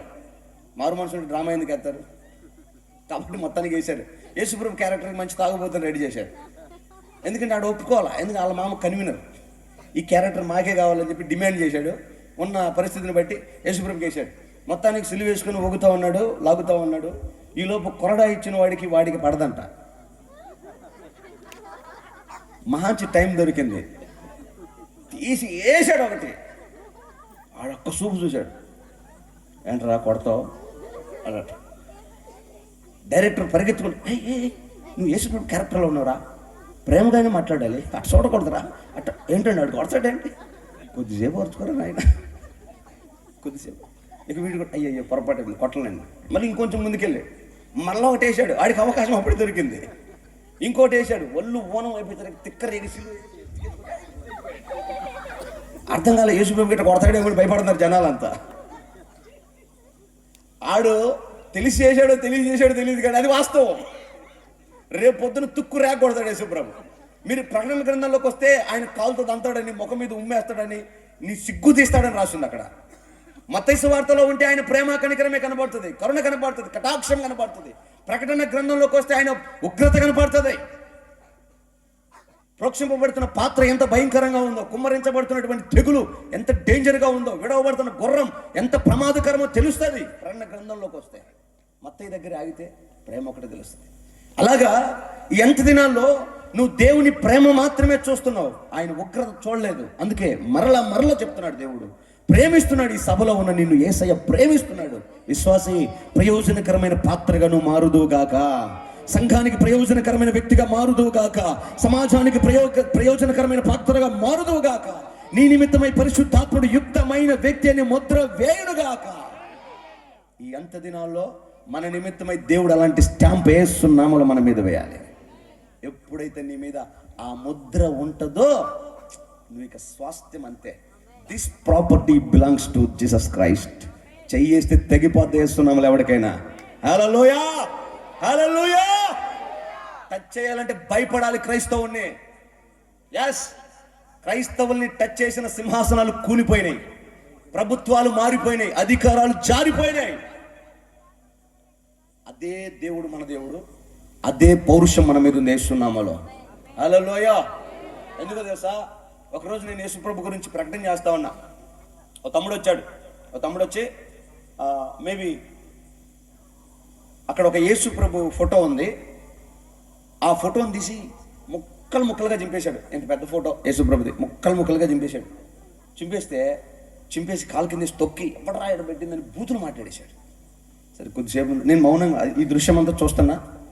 కొద్దిసేపు ఆగిన తర్వాత అతని దగ్గరికి వెళ్ళాను. బ్రదరు, యేసుప్రభు అంటే నీకు ఎందుకు అంత ఆవేదన, కోపం అంటే, ఇక తక్కువ దేవుడు, ఆ దేవుడు, ఈ దేవుడు, ఆ కులం, ఈ కులం అని పెద్ద మాట్లాడినాడు అని. సరే, అతనితో సహవాసం చేయడం మొదలుపెట్టా. సెకండ్ డే అతనికి డిస్కషన్ మొదలుపెట్టా. యేసుప్రభు ఎవరో తెలుసా, ఆయన జీవితం తెలుసా, ఆయన త్యాగం తెలుసా, ఆయన ఎందుకు చనిపోయారో తెలుసా, అసలు వీళ్ళు ఎందుకు యాక్సెప్ట్ చేశారో తెలుసా, సువార్త చెప్పడం మొదలుపెట్టా. ఈరోజు అతని పరిస్థితి ఏంటి తెలుసా, ఏ వ్యక్తి అయితే 100 ముక్కలు 150 ముక్కలు చింపేశాడు యేసుప్రభుని, అదే వ్యక్తి నెత్తి మీద బైబిల్ పెట్టుకొని లోకమంతా సువార్త చెప్తున్నాడు. ఏసే దేవుడు, ఏసే రక్షకుడు, యేసు తప్ప వేరొక దిక్కు లేదని చెప్తున్నాడు. దేవునికి స్తోత్రం, హల్లెలూయా. అతని పేరు చెప్తే మీకు ఐడెంటిఫై అవుతాడు. ఎవరో తెలుసా, ఈ గాడ్స్ వే మిషన్ అని యూట్యూబ్లో ఈ కారులో వెళ్తూ పాంప్లెట్స్ పంచుతూ ఉంటాడు, మల్లికార్జునరావు అని. ఈ మధ్య కాలంలో పెద్ద ట్రక్అవుట్ పెట్టి సువార్త ప్రకటిస్తూ ఉన్నాడు. మీలో చాలా మంది చూసే ఉంటారు, రైట్? అతను ఆ క్షణం యేసుప్రభుని టచ్ చేశాడు, సువార్త ప్రకటించాడు. నేనే అతనికి బాప్తిసం ఇచ్చాను, నేనే అభిషేకం చేశాను, నేనే సువార్త కొరకు ప్రేరేపించాను, ఆ ఛానల్ పేరు పెట్టాను, దేవుని కొరకు వాడబడమని బలపరిచాను. దేవుడు అద్భుతంగా ఈరోజు అతను వాడుకుంటున్నాడు. లోకమంతా సువార్త ప్రకటించడానికి దేవుడు ద్వారం తెరిచాడు. అందుకే చెప్తున్నా, దేవుని బిడ్డలను ఎవరైనా టచ్ చేస్తే రెండు, ఒకటి పాతాళానికి అయిన పోతాడు, లేదా మారు మనసు పొంది ప్రభుని నెత్తి మీద పెట్టుకొని ఊరేగుతాడు, అంతే. ఆమేన్. కాబట్టి అలా ఆ స్థాయికి మనం రావాలి, మనం మారాలి, ప్రభుని ఆ స్థాయికి ప్రజెన్స్ చేయాలి. ఊరికే నమ్ముకున్నాం, వెళ్ళొచ్చామని కాదు. ఈ మాటలు మీరు సిల్లీగా తీసుకోవద్దండి. ఎందుకు చెప్తున్నానంటే ఆ నష్టం ఎంత భయంకరం. యేసు ప్రభు ఆయన 33.5 సంవత్సరాల్లో శిష్యులందరికీ చెప్పిన మాట ఒకటే, ఇదిగో నన్ను రోమా ప్రభుత్వం పట్టుకుంటుంది, సిలువేస్తారు, చనిపోతాను, 3వ రోజు తిరిగి లేస్తాను, చూస్తుండగానే రూపాంతర పర్వతం మీద నేను పరలోకం వెళ్ళిపోతాను అని చెప్పాడు. వెరీ క్లియర్ చెప్పాడు. మరణం అవుతాను, పునరుద్ధానం అవుతాను. మరణం అవ్వటానికి కారణం వాడేదో చేస్తున్నాడని కాదు, నేనే నా ప్రాణాన్ని పెడుతున్నాను, నేనే నా ప్రాణాన్ని తీసుకుంటాను, పునరుద్ధానం అవుతాను. ఎందుకు పునరుద్ధానం అవుతాను తెలుసా? మీరు నాతో కూడా ఉండినట్లు పరలోకంలో అనేక నివాస స్థలాలు ఏర్పాటు చేసి మరలా వస్తాను, నేను వచ్చేలోపు మనతో ఉండడానికి స్వాస్థ్యాన్ని సంపాదించండి, సర్వలోకానికి వెళ్ళండి, నా కృప మీకు తోడుగా ఉంటుందని చెప్పి వెళ్ళాడు. అన్నాడు. యేసయ్య చనిపోయాడు, తిరిగి లేచాడు, వెళ్ళిపోయాడు. ఈ గ్యాప్లో పునరుద్ధానము చెందే గ్యాప్లో ఇన్ని మాటలు విని, ఇన్ని అద్భుతాలు చూసి, ఇన్ని ప్రసంగాలు విని, ఇన్ని మర్మాలు విని పేతురు గారు మరలా భుజం మీద వలేసుకొని మరలా వెళ్ళిపోయాడు. ఎక్కడికి? చేపలు పడ్డానికి. ఏం విన్నావు పేతురు? ఏం విన్నావు? ఏం వాక్యం విన్నావు? చచ్చిపోతున్నావు లేస్తుంటే చూసావు కదా, కుష్ఠరోగులు బాగవుతుంటే చూసావు కదా, మీ అత్త జ్వరంతో విలవిల్లాడి దుప్పటి కప్పి తన్ని పడుకొని ఎన్ని సెలైన్ బాటిల్ ఎక్కినా నోట్లో పొల్లలు పెడితే టెంపరేచర్ పైకి వెళ్ళిపోతా ఉంది, ఇక చచ్చిపోతారా మీ అత్త? ఆ టైంలో ఇంట్లోకి తీసుకెళ్ళి ప్రార్థన చేస్తే మన అందరికీ భోజనం చేసి పెట్టింది, ఎంత ఉపచారం చేసి కల్లారా చూసావు కదా. ఇంత శక్తి సామర్థ్యం జీవపు వాక్కు విని పెద్దోడివి, ముందుండాల్సినోడివి, కట్టాల్సినోడివి, నిలబెట్టాల్సినోడివి నువ్వే వలేసుకుని వెళ్ళిపోతే ఎట్లా? ఏం విన్నావు నువ్వు వాక్యం? అవన్నీ నాకు తెలియదే. ఆయన ఏడి నేను పోతున్నాను. ఈరోజు క్రైస్తవులు చాలామంది ఇంత వాక్యం విని, ఇన్ని ఉజ్జీవ ప్రసంగాలు విని, ఇంత మారు మనసు పొంది, లోకమంతా జరుగుతున్నటువంటి కార్యాలు తెలిసి కూడా ఆరాధన అవ్వగానే సండే క్రైస్తవులు అవుతున్నారు, కానీ మండే క్రైస్తవులు అవ్వట్ల. సండే చర్చికి వెళ్తారు, క్రైస్తవుని క్రిస్టియానిటీ ఫాలో అవుతారు. మండే మామూలుగా అయిపోద్ది, యథావిధిగా అయిపోద్ది. స్నేహితుల్లాగే తయారవుతారు, లోకస్తుల్లాగే తయారవుతారు. ఎక్కడ పొరపాటున కూడా ఎవరైనా గుర్తుపడతారేమో, ఈ అమ్మాయి ప్రభు నమ్ముకుందా? అబ్బే అవకాశం లేదు పాస్టర్, నేను ఛాన్స్ ఇవ్వను. ఈ అబ్బాయి దేవుడు నమ్మకం, అబ్బే మనల్ని చూస్తే అసలు అవకాశం. ఎందుకని? ఒళ్ళంతా ట్యాటోలు వేసుకున్నవాడు దేవుని పెట్టి అట్ట అవుతాడండి. పచ్చబొట్టు పొడిపించుకున్నవాడు యెహోవాకు హేయుడు కదా. చినిపోయిన ప్యాంట్లు వేసుకొని తిరిగేవాడు. ప్రపంచం ఎటువైపు వెళ్తుంది నాకు అర్థం కావట్లేదు. చిన్నప్పుడు ప్యాంటు కింద కుట్టు విడిపోతే మా ఇంటి పక్కన కోటమ్మ అని ఒక ఆమె వాడిని కొట్టిందండి. కొట్టి షాపుకి తీసుకెళ్ళండి. ఆ షాపు అని తగదాడు పనికి మళ్ళా డబ్బులు తీసుకొని చినిగిపోయిన ప్యాంట్ ఎత్తవరా అని. ఇప్పుడు డబ్బులు ఇచ్చి చినిగిపోయిన కొత్త తెచ్చుకుంటున్నారు. ఎటువైపు వెళ్తుంది ప్రపంచం? ఏం కోరుకుంటుంది అసలు? ఏం ఫ్యాషన్ అంటే ఒక తిక్క మైండ్కి ఫ్యాషన్ అని పేరు పెట్టుకొని నెత్తికేసుకుంటున్నారా? ఎటు వెళ్తుంది? దానికి మరలా మనం సపోర్టింగ్ ఒకటే. ఆలోచన చేయండి ఒకసారి, ఎటువైపు వెళ్తుందో ప్రపంచం. దేవుడు ఇన్ని మాటలు చెప్పినా, ఇంత చేసినా, ఇంకా నువ్వు మారు మనసు పొందకపోతే, ఇంకా రాకపోతే, ఇక నువ్వు ఇహమందున పరమందున నువ్వు పొందే మేలు బహుశా శూన్యమైపోద్దేమో. ఎందుకో తెలుసా? ఇన్ని మాటలు విన్న పేతురు, ఇన్ని అద్భుతాలు చూసిన పేతురు వలేసుకొని భుజం మీద లోకానికి వెళ్ళి, సముద్రానికి వెళ్ళి పట్టిన ఆశీర్వాదం ఏమీ లేదు. ఏం పట్టావు పేతురు? రాత్రంతా శ్రమ పడ్డానయ్యా, కానీ ఒక్క చేప అయినా పడలేదయ్యా. కానీ నా మాట విను, మరలా చెప్తున్నా, ఆయన మాట విని వలేస్తే 153 రకాల చేపలు వల నిండిపోయేటట్లుగా సంపాదించుకోగలిగాడు. ఇప్పుడైనా అప్పుడైనా ఎప్పుడైనా యేసయ్య మాట విను, దేవుడి మాట విను. దేవుడి మాటలో జీవం ఉంది, దేవుడి మాటలో ఆశీర్వాదం ఉంది. ఆయన మాట విని చెడిపోయిన చరిత్ర ఎవరికీ లేదు భూమి మీద. కావాలంటే మీరు హిస్టరీ తిరగేయండి. దేవుడికి లోబడ్డవాడు ఆశీర్వదించబడ్డాడు అంతే. ఆమేన్, హల్లెలూయా. ఒకవేళ మిద్దెల మీద మిద్దెలు, స్థలాల మీద స్థలాలు కొనకపోవచ్చు, సమాధానంగా సంతోషంగా ఏనాడు చెయ్యి చాపి అడుక్కునే స్థితిలో ఆ వ్యక్తిని దేవుడు ఉంచలేదు. తనకు కలిగిన దాంట్లో నమ్మకంగా బ్రతుకుతున్నారు, సమాధానంగా ఉంటున్నారు, నెమ్మది పొందుతున్నారు. వారి దినములు సంపూర్తి అయినప్పుడు విశ్రాంతిలో ప్రవేశిస్తున్నారు. అంతకంటే ఆశీర్వాదం భూమి మీద ఏముంది నరుడికి? ఇలాంటి ఆశీర్వాదం నువ్వు పొందాలి. ఒకవేళ ఇంకా ఈ రాత్రి కూడా నువ్వు దేవుడి మాటలు అలాగే అంతంత మాత్రమే వింటూ దేవుని ఒకరి నిర్లక్ష్యం చేస్తూ ఉంటే, మారు మనసు పొందు దేవుని బిడ్డ. పౌరుషంగా దేవుని కొరకు నిలబడే కాలం ఇది. ఇక రేపో మాపో యేసయ్య వస్తాడని మనం చెప్తున్న ఆ సూచనలన్నీ నెరవేరుతున్నాయి కదా. లాస్ట్ టైం ట్రంప్ వచ్చినప్పుడు ఇజ్రాయేలుకి యెరూషలేము రాజధానికి ప్రకటించాడా? ఇంతవరకు ఏ అధికారము తీసుకోలేని నిర్ణయాన్ని ఒక వ్యక్తి తీసుకోగలిగాడు. ఇప్పుడు మరలా వారి ఆశయం ఏంటి? ఆ ఉన్న మందిరాన్ని కూల్చేసి 3వ మందిరం కట్టాలి. అక్కడ 3వ మందిరం కడితే ఇజ్రాయేలులకు సమాధానం, ఇజ్రాయేలుకు బలి, సమాధానార్థ బలి. అలా జరగాలంటే అలాంటి విప్లవాత్మకమైన నిర్ణయం ఒక ట్రంప్ మాత్రమే తీసుకోగలడు. మీకు విషయం తెలుసా? అమెరికా ఎలక్షన్కి ముందు ట్రంప్ క్యాంపెయినింగ్ చేస్తూ ఇజ్రాయెల్కి ఒక అనౌన్స్ చేశాడు, విరివిగా మీరు బాంబులు వేసేయండి, విరివిగా బాంబులు వేసేయండి. అట్లా చేస్తే గొడవ పెద్దదైంది కదా.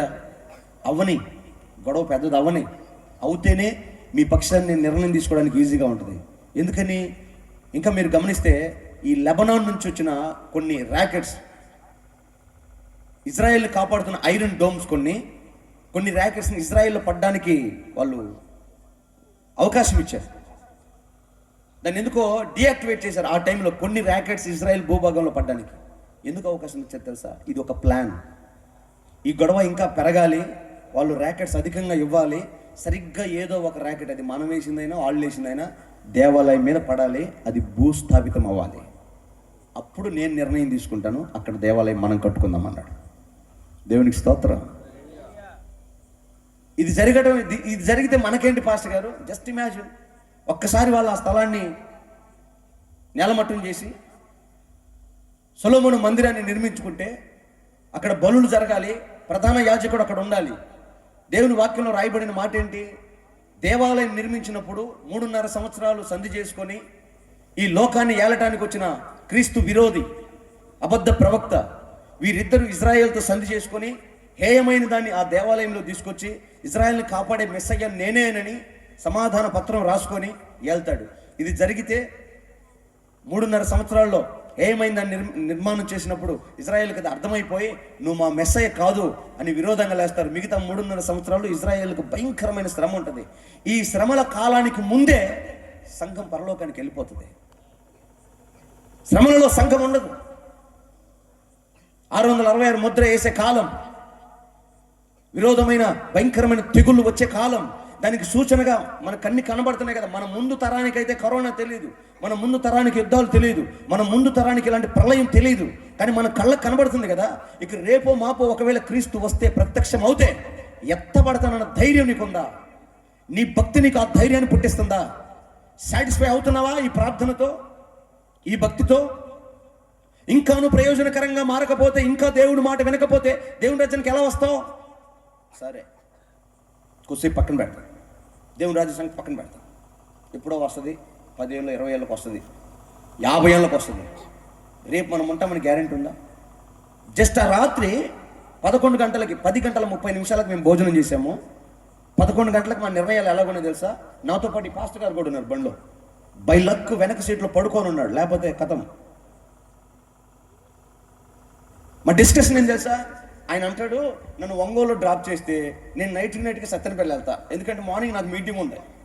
ఆ పాస్టర్ గారు అంటారు, ఉదయాన్నే బ్రదరు ఒక చర్చి డెడికేషన్కి వెళ్ళాలి, నేను పొరపాటున నువ్వు నన్ను బలవంత పెడతామేమో, ఉదయం టిఫిన్ చేసి వెళ్తారు కానీ ఆగమంటావేమో, దయచేసి నన్ను తొందర పెట్టమాక, నేను ఉదయాన్నే వెళ్ళాలి. ఆ రోజు తెల్లవారితే నాకు ఒక ఎంగేజ్మెంట్ మీటింగ్ ఉంది. మా ప్లాన్స్ ఎలాగున్నాయి చూడండి. మాకు తెలీదు ఇంకొక 20 నిమిషాల్లో మా టైం టేబుల్ మొత్తం స్ట్రక్ అయిపోద్దని. మా ప్లాన్ మాకు ఉంది, మా ప్రణాళికలు మాకు ఉన్నాయి, కానీ జీవితం ఆగిపోయింది అక్కడ. ఆయనేమో శాశ్వత కాలం విరమించుకున్నాడు, నాకేమో మేబీ ఒక 30 days or 40 days టైం పట్టింది. నీ జీవితంలో కూడా ఒకవేళ రేపు ఎలాగుందో, ఏ పాటిది మన జీవం, ఏ పాటిదండి? డ్యాన్స్లు వేసి చచ్చిపోతున్నారు, జిమ్ చేసి చచ్చిపోతున్నారు, బలవంతులు అనుకున్న వాళ్ళు వెళ్ళిపోతూ ఉన్నారు. నీ బలం ఎంత? నీ సామర్థ్యం ఎంత? ఆలోచన చేయండి. నాకు డబ్బు ఉంది చూసుకుంటాను నువ్వు అనుకుంటున్నావేమో, చాలా అమాయకత్వం, చాలా అమాయకత్వం. 10 lakhs డిపాజిట్ చేసుకున్నాడు, ఫిక్స్డ్ డిపాజిట్ కూడా కాదు, మినిమం బ్యాలెన్స్ 10 lakhs మెయింటైన్ చేస్తున్నాడు. అసలు ఇక కాలు రెగరేసుకొని తిరుగుతున్నాడు. కారు ఉంది, ఇల్లు ఉంది, స్థలం ఉంది, డబ్బు ఉంది, అసలు మనకేంటని. కాఫీ తాగుతూ ఎందుకో తూలి కింద పడ్డాడు. ఆ ఫ్రిడ్జ్ తగులుకుంది తలకి, రక్తం గడ్డగట్టింది ఎక్కడో చిన్న నరంలో. హాస్పిటల్కి వెళ్ళారు. 40 lakhs ఖర్చు అయింది ఆయనకి. అప్పు ఎంత అయింది? అప్పు ఎంత అయింది? 10 పోతే ఏం చేస్తారు ఆయన డబ్బు? ఎప్పుడు సంపాదించాలి మరలా? 40 ఏళ్ళు 45 ఏళ్ళు ప్రయాసపడి దేవుణ్ణి వదిలేసి లోకాన్ని వెంట పరిగెత్తి తిప్పలు పడి ఎన్ని మోసాలు చేశాడో, ఎన్ని అబద్ధాలు ఆడాడో, ఎంతసేపు పెట్టాడు. ఒకే ఒక క్షణం మొత్తం పోయింది. ఇంకా 30 అప్పు అయింది. ఇంకెప్పుడు సంపాదించాలి? ఎన్ని అమ్మితే 30 లక్షలు అయిపోతాయి, ఏమి అమ్మితే 30 లక్షలు అయిపోతాయి. దేవుడు కనికరించుకున్న అన్ని ఆశీర్వాదం ఏ మూలకు సరిపోయిద్దండి? ఆయన కటాక్షం కోరుకో, ఆయన సన్నిధిని ఆశపడు, జీవం కోరుకో. ఆయన కనుక నిన్ను దీవిస్తే దుష్ట శక్తులంతా ఏకమైన నిన్ను ముట్టలే వేస్తున్నామోలో. హల్లెలూయా. ఎందుకు తెలుసా? ఆయన రక్తపు కోటలో నువ్వు సురక్షితంగా క్షేమంగా ఉంటావు. ఇది దేవుని కటాక్షం. అక్కడికి రా, ప్రయోజనకరంగా మారు, దేవుని మాట విను. ఇంకా నువ్వు వినకపోతే నీ ఇష్టం. మారు మనసు పొందావా? నీ పిల్లలకు మారు మనసు ఉందా? నీ బంధువుల్ని రక్షించుకున్నావా? రేపు పొద్దున వారు భయంకరమైన నరకంలో నేరారోపణ చేస్తారేమో దేవుని బిడ్డ. అయ్యా, ఈ దుర్మార్గుడు, ఈ దుర్మార్గురాలు నా రక్త సంబంధం అయ్యా, ఏనాడు నాకు నీ గురించి ప్రకటించలేదయ్యా. ఎన్ని ఫంక్షన్లో కలిసామో, ఎన్ని స్థలాల్లో మేము కలుసుకున్నామో, ఎన్ని పెళ్ళిళ్ళు కలుసుకున్నామో, ఏనాడు మీ గురించి ఒక మాట చెప్పలేదయ్యా. అలాంటి స్వార్థపూరితమైన వ్యక్తికి నువ్వు పరలోకం ఎట్టిస్తావయ్యా అని వాడు ప్రశ్నిస్తే, వాడు నేరారోపణ చేస్తే నీ స్థితి ఏమైపోద్ది దేవుని బిడ్డ? ఒక్క ఆత్మకైన సువార్త చెప్పావా? ఒక్క వ్యక్తిని రక్షణలోకి నడిపించుకున్నావా? అసలు నీ పిల్లల పరిస్థితి ఏంటో నువ్వు గమనించుకోగలిగావా? ఏ రోజైనా వాళ్ళు ఏ ప్లాట్ఫామ్లో ఉన్నారో, ఎక్కడ చిక్కుకున్నారో, ఈ భయంకరమైన దుష్ట లోకంలో దేనికి బానిసలయ్యారో, ఏం కోరుకుంటున్నారో, వారి అంతరంగపు ఆశలు ఎలాగున్నాయో ఏనాడైనా మానిటర్ చేసావా? ఏది నీ బాధ్యత? ఏది నీ భక్తి? దేవుడు నీకు ఇచ్చినట్టు, దేవుడు నీకు ఇచ్చిన దేవుడిచ్చిన పిల్లలు నీకు సంబంధం లేదు. వాళ్ళు దేవుడికి స్వాస్థ్యాన్ని, బహుమానాన్ని జాగ్రత్తగా అప్పచెప్పాలి నువ్వు. వారి విషయంలో నీ ఆలోచన ఎలాగున్నాయి? ఏనాడని ఆలోచన చేసావా? ఒకసారి ఆలోచన చేయండి. ఈ ఎంటైర్ ప్రాసెస్లో నువ్వు దేవుని దీవెన పొంది దేవునికి సాక్షిగా ఉండాలంటే గుర్తుపెట్టుకో, ఆయనే నీకు తోడుగా ఉండాలి. ఆయన సన్నిధి నీకు తోడుగా ఉండాలి. ఆమేన్, హల్లెలూయా. శత్రువుని ఎదుట పారిపోవాలంటే గత రాత్రి చెప్పానే, నిన్ను బట్టి కాదు, దేవుడు నీతో ఉన్నాడని, దేవునిని బట్టి శత్రువు పారిపోతాడు. నిర్గమకాండం 23వ అధ్యాయం 27వ వచనంలో ఈ మాట తేటగా ఉంటుంది. ఎవరైనా బైబిల్ ఉన్నో గట్టిగా చదవండి. నిర్గమకాండం 23వ అధ్యాయం 27వ వచనం చూడండి. నన్ను బట్టి మనుషులు నీకు భయపడినట్లు చేసేదను. నీవు పోవు సర్వ దేశముల వారిని ఓడగొట్టి నీ సమస్త శత్రువులు నీ ఎదుటి నుండి పారిపోవనట్లు చేసేదను. దేవునికి స్తోత్రం. నీ ఎదుట ఉన్న నీ శత్రువు పారిపోయేటట్లుగా నేను చేయాలంటే నిన్ను బట్టి కాదు, నన్ను బట్టి. అందుకని నువ్వు నాతో ఉండాలి, అందుకని నువ్వు నాతో నడవాలి. నీ సన్నిధి లేకపోతే, నువ్వు లేకపోతే నేను వ్యర్థమయ్యా. ఆశీర్వాదమైన, ఆరోగ్యమైన, లోక సంబంధమైనది, పర సంబంధమైనది ఏదైనా నేను పొందాలి అంటే నువ్వు నాతో ఉండాలయ్యా. అప్పుడు నువ్వు నాతో ఉంటే అప్పుడు ధైర్యం, నిబ్బరం. యేసయ్య నాతో ఉన్నాడో, నాకు ఇబ్బంది లేదో, దేవుడికి స్తోత్రం. అధికారి దగ్గర పోతున్నావా? ప్రార్థన చేసుకో, ప్రభువా నువ్వు నాతో ఉండయ్యా. నేను అధికారి దగ్గరికి వెళ్ళినప్పుడు ఆ అధికారి నన్ను చూస్తాడు కదా, అప్పుడు ఆడికి లోపల అంతరంగంలో అయ్యో పాపం దేవుని అనుకున్నట్టున్నారే, సర్లే ఈయనకి ఏదో పని చేసి పెడదాంలే, లోన్ ఇచ్చేవాడు లోన్ వేసేయాలి, సంతకం పెట్టేవాడు సంతకం పెట్టేయాలి, అంగీకరించేవాడు అంగీకరించాలి వేస్తున్నాములో.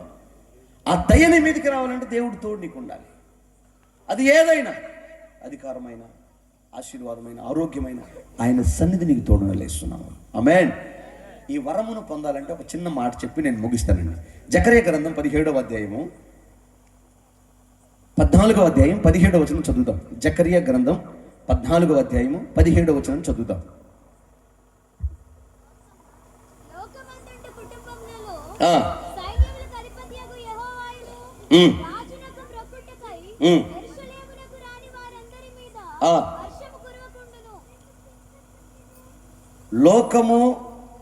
లోకం మీద ఉండు వారి మీద, చదువు మరలా ఒకసారి చదువు. లోకమందున్న కుటుంబాలలో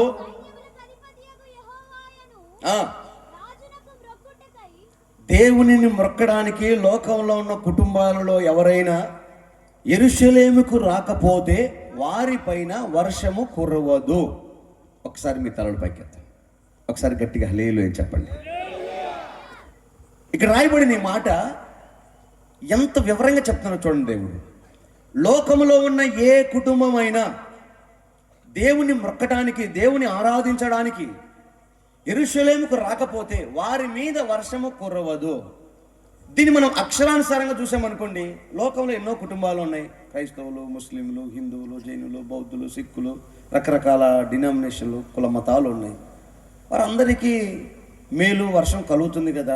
కానీ దేవుడు ఎందుకు ఈ మాటని ఇక్కడ నొక్కి ఒక్కానికి చెప్పారు అంటే, యెరూషలేము అంటే ఆత్మ సంబంధమైన అర్థం ఏంటంటే దేవుని మందిరం, దేవుని సన్నిధి. ఏ కుటుంబం అయితే యెరూషలేముకు రాదో వారి మీద వర్షము కురవదు.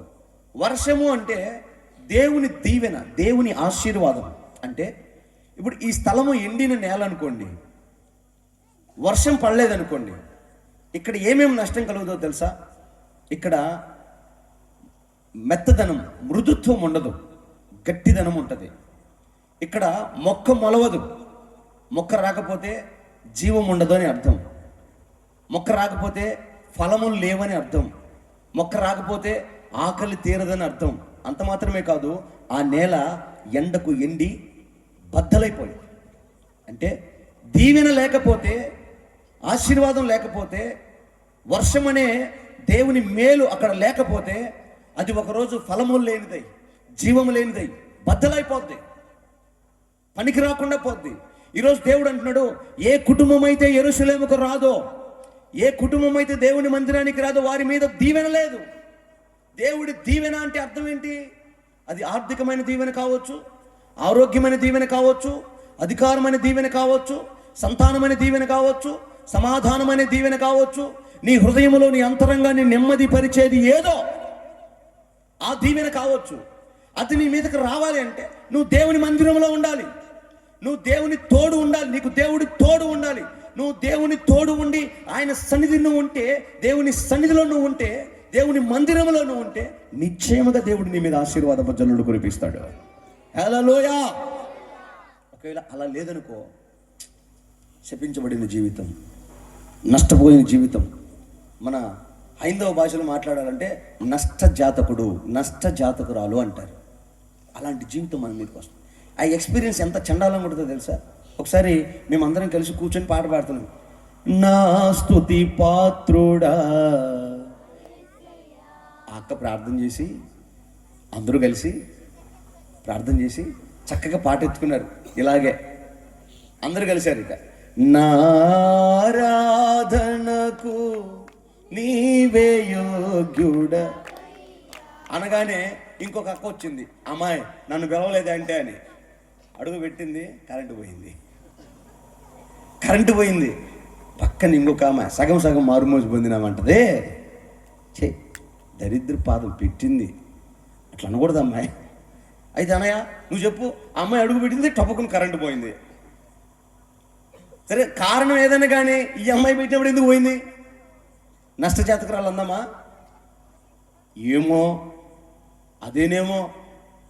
కొంతమంది అంటారు, ఏమోనండి పాస్టర్ గారు, ఆ అమ్మాయిని పెళ్లి చేసుకున్నారండి, ఆ కుటుంబం ఆరిపోయిందండి, ఆ అబ్బాయి వాళ్ళ ఇంటికి వచ్చాడండి, పతనం అయిపోయారండి, వ్యాపారం అండి వాళ్ళ నాన్నగారు చేసినంత కాలం బాగుందండి, వాళ్ళ అబ్బాయి పట్టుకున్నాడండి, అప్పుల పాలు అయిపోయారండి.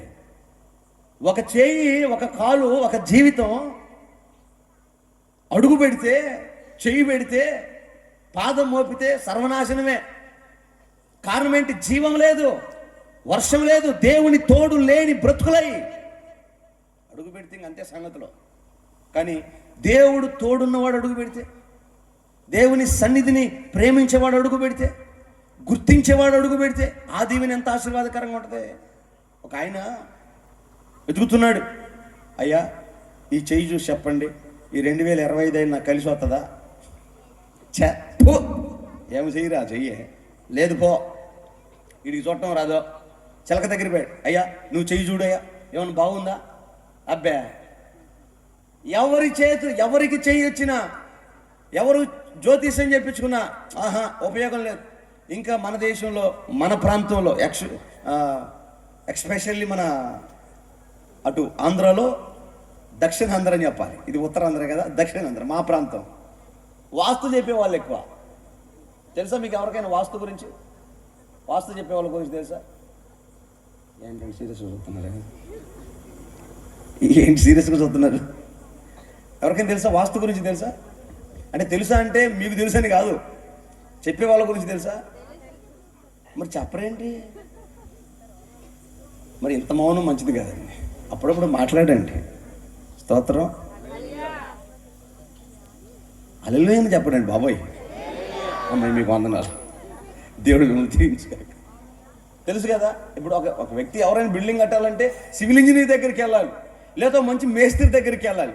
కానీ మా వాళ్ళు వాస్తు తిప్పి ఆయన దగ్గరికి వెళ్తారు.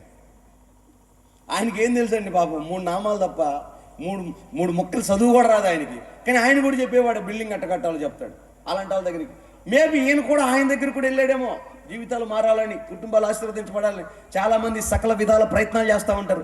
గోడలు మారుస్తూ ఉంటారు, తలుపులు మారుస్తూ ఉంటారు, కిటికీలు మారుస్తూ ఉంటాడు, ఎక్కడ ఉన్న బాత్రూమ్ తెచ్చి ఇంట్లో పెట్టుకుంటాడు, లేని దరిద్రాలని చేస్తూ ఉంటారు. ఆశీర్వదించబడాలని, మేలు పొందాలని. గుర్తించాల్సిన విషయం ఏంటంటే, నువ్వు దీవించబడాలంటే మొదట నువ్వైనా దేవుని సన్నిధిలో ఉండాలి, లేదా దేవుని సన్నిధి కలిగిన వాడైనా నీ ఇంట్లో ఉండాలి. ఆమేన్. ఈ రెండింటిలో ఏది లేకుండా ఆశీర్వాదం వచ్చే సమస్య లేదు. మొత్తానికి వెతికి వెతికి వెతికి ఆశీర్వాదం రాకపోగా నిరాశ ఊబిలో ఉన్నప్పుడు ఒక ఆయన వచ్చాడు ఆ ఇంటికి. ఎప్పుడైతే ఆయన ఆ ఇంట్లో అడుగు పెట్టాడో ఇక ఆ ఇల్లు ఆశీర్వదించడం మొదలవుతుందండి. ఒక మాటలో చెప్పాలంటే షేర్ మార్కెట్లో షేర్స్ పెరిగిపోతా ఉన్నాయి. ఇక అయ్యి బాబోయ్, నా జీవితంలో ఈ షేర్లు పెరుగుతాయి అనుకోలేదే, ఈ రేంజ్లో పెరిగిపోతున్నాయంటే. స్థలాలు కొనేస్తున్నాను, పొలాలు కొనేస్తున్నాను, చేతి పనులు ఎక్కువైపోతున్నాయి, మందలు ఎక్కువైపోతున్నాయి, ఆశీర్వాదం ఎక్కువైపోతుంది. వాళ్ళు అడుగుతున్నాడు, ఏంటి ఈ మధ్య నేను తెగ ఆశీర్వదించి పడిపోతున్నా. వాళ్ళు ఆవిడ అంటే, ఇదిగో నీ బొందరా, నీ బొంద, నీకు అర్థం కావట్లా. అల్లుడు వచ్చాడు, ఆశీర్వాదం తెచ్చాడు. సత్రా హల్లెలూయా. అల్లుడు వచ్చాడు, ఆశీర్వాదం తెచ్చాడు. నిజమేనంటావా? నిజం. ఎందుకని అల్లుడితో దేవుడు ఉన్నాడు. హల్లెలూయా. దేవుని భక్తుడు అతను. ఆయన అడుగు పెట్టిన నాటి నుంచి గమనిస్తున్నా, నిర్ధారం చేసుకున్నాడు, నిజమే అనుకున్నాడు. ఈ లోపు మొత్తానికి అల్లుడు విన్నాడేమో, బ్యాగ్ సర్దేస్తున్నాడు, జిప్పేసేస్తున్నాడు. ఏంటబ్బా ఏంటి సంగతే? ఇక నీకు నాకు కుదరదు మామ, నేను వెళ్ళిపోతున్నా, దాన్ని వెళ్ళిపోతున్నా. దగ్గరికి వచ్చి అప్పుడు కాళ్ళ మీద పడుతున్నాడు. అల్లుడు, నువ్వు పోవద్దు అల్లుడు, నువ్వు ఉండాలుడు. ఎందుకు ఉండాలి? సాక్ష్యం చెప్తున్నాడు. నీవు రానప్పుడు, నీవు లేనప్పుడు నాకు కలిగింది ఘోరంతా. నువ్వు నా ఇంట్లో అడుగు పెట్టిన తర్వాత నా ఆశీర్వాదం 100 అయిపోయింది. యేసు నామములో హల్లెలూయా. యాకోబుతో లాబాను చెప్తున్నాడు, యాకోబు నువ్వు నా ఇంటికి రానప్పుడు, నా ఇంట్లో అడుగు పెట్టినప్పుడు నాకు కలిగింది కొంచెమే. కానీ నువ్వు నా ఇంట్లో ఎప్పుడైతే అడుగు పెట్టావో నేను అంచెలంచెలుగా ఆశీర్వదించడం చూశాను. దేవుడు నీతో ఉన్నాడని నాకు అర్థమైంది. ఒక అన్యుడు దేవుని సన్నిధి నీతో ఉందని సాక్ష్యం చెప్తున్నాడు. లాబాను విగ్రహారాధికుడు, లాబాను లోకస్తుడు, లాబాను దేవుని ఎరిగినవాడు కాదు. అయినా అలాంటి వ్యక్తి దేవుని నమ్మిన వ్యక్తి గురించి సాక్ష్యం చెప్తున్నాడు. నువ్వు అడుగు పెట్టినప్పుడు నేను దీవించబడటం గమనించాను, గుర్తుపట్టాను. కారణం ఏంటి? యాకోబుకు దేవుని తోడుంది. లేదా మామ ఇంటికి వెళ్ళక మునిపే దేవుడు వాగ్దానం చేస్తున్నాడు, నిన్ను విడువను, నిన్ను ఎడబాయను, నీకు తోడుగై ఉంటాను. దేవుడు తోడున్నాడు యాకోబుకి.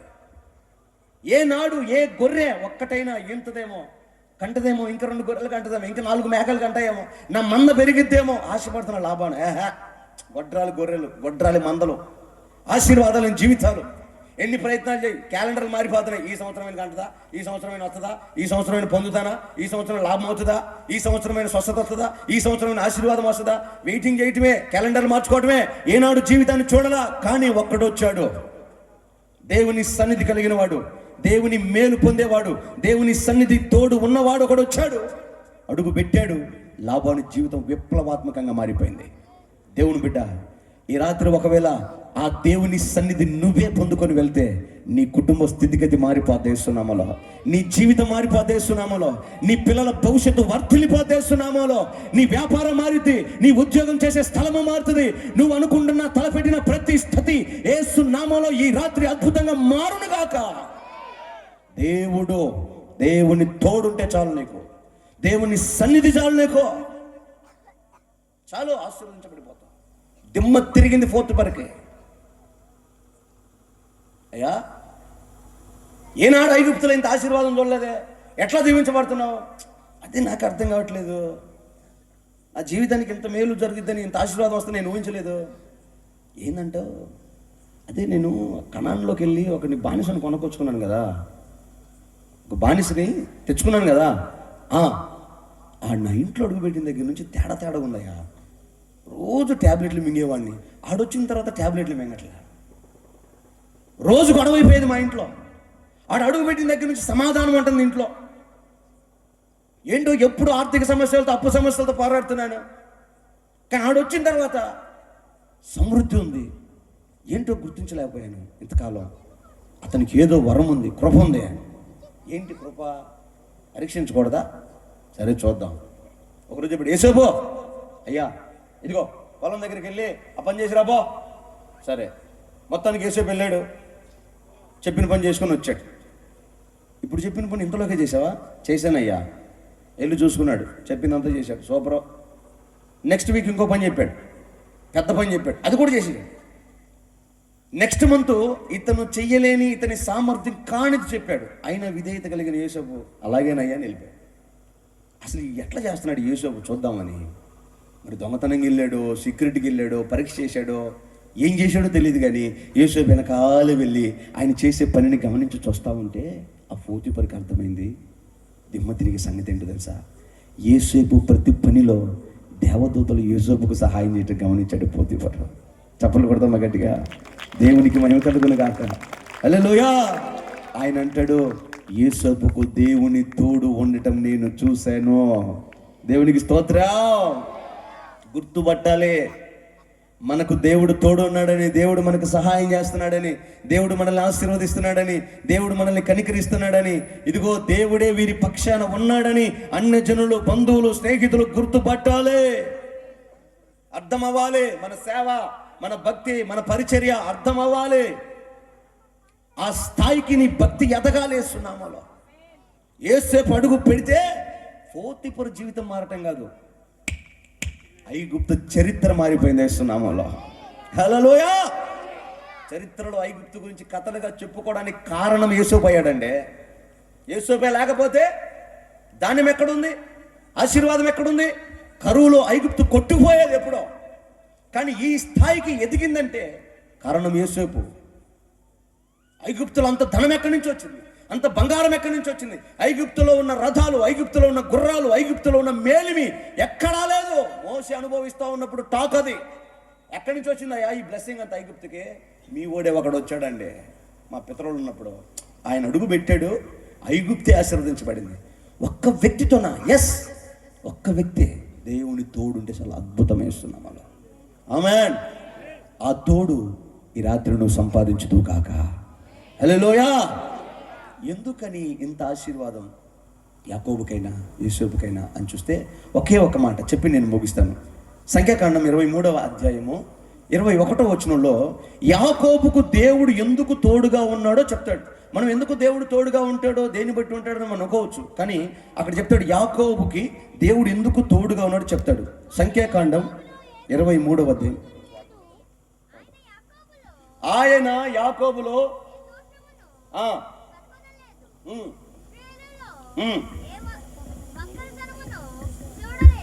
మన పేజ్ నెంబర్ ఎంతరా? అందరు తీసారా? ఇప్పుడు చదివినాను. నువ్వు సూపర్ రా. God bless you. యాకోబులో దోషము కనుగొనలేదు, ఇశ్రాయేలులో వంకరతనము చూడలేదు. అందుకని దేవుడైన యెహోవా యాకోబుకు తోడై ఉన్నాడు. ఇంకా కింద వచ్చిన చదువు, ఇంకా దాని కింద వచ్చిన యాకోబులో మంత్రం లేదు, ఇశ్రాయేల్లో శకునము లేదు. 4 క్వాలిటీస్ చెప్తున్నాడు. యాకోబు అంటే దేవుని తోడు కలిగిన వాడు, ఇశ్రాయేల్ అంటే దేవుని ఆశీర్వాదం పొందినవాడు. యాకోబే ఇశ్రాయేల్ అయ్యాడు, ఇశ్రాయేలే యాకోబుగా ఉన్నాడు. ఏంట్రా యాకోబుకి ఇంత ఆశీర్వాదం, ఇంత ఆయన సన్నిధి తోడుగా ఉంచడానికి కారణం ఏంటి? పట్టిందల్లా బంగారం అయిపోతుంది. మచ్చలు కలిగిన గొర్రెలు నీవి అంటే మచ్చలతోనే పడుతున్నాయి, మచ్చలు లేని నీవి అంటే మచ్చలు లేకుండానే పడుతున్నాయి. ఏం చేస్తే అది? మరణ భయం ఉందా? రాత్రి ప్రార్థన చేస్తాడు, మేలు పొందుతాడు. ఏది అనుకుంటే అది జరిగిపోతుంది యాకోబు జీవితంలో. కారణం ఏంటంటే యాకోబుకు దేవుని తోడు ఉంది. ఎందుకుంది యాకోబుకు దేవుని తోడు? మనకెందుకు లేదు? యాకోబులో ఒక స్పెషలైజేషన్ ఉంది. ఏంటది? యాకోబులో దోషము లేదు. దోషము అది తప్పని తెలుసు. ఎవడు చూస్తాడో, మనకు చెప్పేవాడు ఎవడో, చేద్దాం. దోషము లేని వారు దేవుని రాజ్య వారసులు. ఈరోజు ఒక దైవజనుడు గట్టిగా గద్దిస్తే అడ్రస్ మార్చేస్తాం. దేవుని వాక్యం గట్టిగా గద్దిస్తే కంటికి కనబడం. ఎవరైనా పెద్దలు ఏదైనా మనకి సలహా, సూచన, హెచ్చరిక చేస్తే నెంబర్ బ్లాక్లో పెట్టేస్తాం. అవసరమైతే సహవాసమే కట్ చేస్తాం. చెప్పించుకోవడానికి ఎవరు ఇష్టపడట్లేదు. దేవుడి దేవుళ్ళ చెప్పేవాడు కూడా లేడులేండి.